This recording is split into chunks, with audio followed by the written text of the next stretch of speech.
So, Boker Tov, good morning. We continue with the 3 minute daily dose of Torah, and I want to ask you the question: why do people wash feet? It's not what we're accustomed to because we wear shoes for the most part, and we might take off shoes before we go into people's homes or into our own homes or to certain rooms. That's a good way to keep things clean. That is one explanation of the verse that follows in our study of Avraham and the visitors. Yukach na ma'at mayim, let water please be taken, a small amount of water. V'rachatzu raglechem, you wash your feet. V'yishanu tachat ha'etz, and you can take a rest under the tree. So it says, amongst others, Chizkuni here, that Eit hashrav haya, Mushpiris Rashi. It's a very hot time, okay? And so there's a lot of sweat. They're really sweaty, the people who are out and traveling about. So he's helping them clean themselves off. And if it's not just the sweat, but if it's, they're full of dust, so you just want to clean it off, and that's okay. But it's a little hard to understand that part, exactly how dust-free is Avram's tent environment, or even under the tree. That's a little hard to figure. There is a possibility that we're talking about just what it means to as an act of making people feel well taken care of. Spa-like conditions suddenly. We'll come and wash your feet. That's going to feel so good. That might be how far he goes with Hafnasat Orchim. But then there's the other to read that's offered in Rashi. Kasovur Shehem Aravim.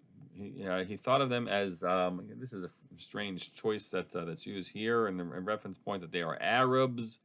But they are people of idolatrous behavior is a real point. Shemishtachavim la'avak raglehem. They bow down to the dust of their feet. However you imagine what this practice was. He's worried that they are idolaters in with their feet. And he was careful not to bring idolatry into his home. And that's really important, right? Avraham is going all out on Hachnasat Orchim.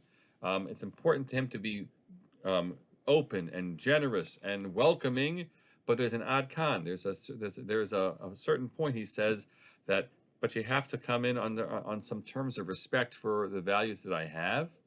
And so, if you wouldn't mind, please wash your feet. He's not telling them to, at this point at least, to renounce our idolatry in general, but at least to have the respect to make sure that it doesn't trail with them into his home. That's something for us to be thinking about in the way in which we encounter other faiths and other cultures. The importance that we should place on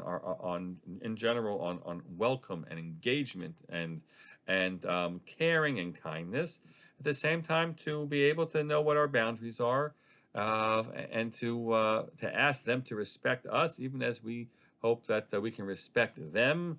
For do you do your thing? That's fine, but to be able to say, please, though, be mindful and respectful of my practice. I don't have a specific application here, but it's certainly something that we who do care about reaching out to people of other faiths, all the goodness and kindness that we should be showing, and the sense of connectedness should still come with some sense of a border and a boundary for the values that we have at the same time.